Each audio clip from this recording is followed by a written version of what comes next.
આ જીવન કોઈ કાયમ માટે સુખી થવાનું નથી.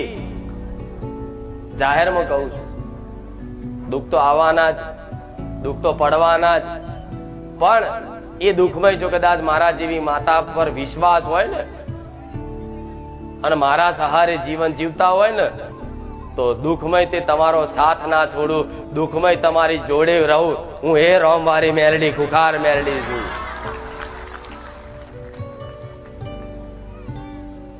જન્મથી જયારે જન્મ થયો ને તારે તે વિધિના લેખમાં તમારા સુખ દુઃખ લખાઈ ગયા છે. પહેલેથી જ જન્મો જન્મના સંચિત કર્મોમાં જે કર્મો કર્યા જન્મો જન્મ સુધી તારે માણસનો જન્મ થાય તારે જ લખાઈ જાય કે આટલા વર્ષ એને સુખ ભોગવવાનું દુઃખ ભોગવવાનું. એને શું કહેવાય? વિધિના લેખ કહેવાય. હવે વિધિના લેખ કોઈ પૂછી શકે? એ જે લખાઈને આવ્યું છે એ તો બનવાનું જ તમારા જીવનમાં. તમારા જીવનમાં લખ્યું હશે કે આ દુઃખ આટલા સમય સુધી વેઠવાનું તો તમારે વેઠવું જ પડશે. પણ જો કદાચ વિધિના લેખમાં તે કદાચ મેક મારવી હોય ને તેવી જબરી ભક્તિ કરી જોડજો. ગોડા હું રોમ મારી મેરડી બેઠી.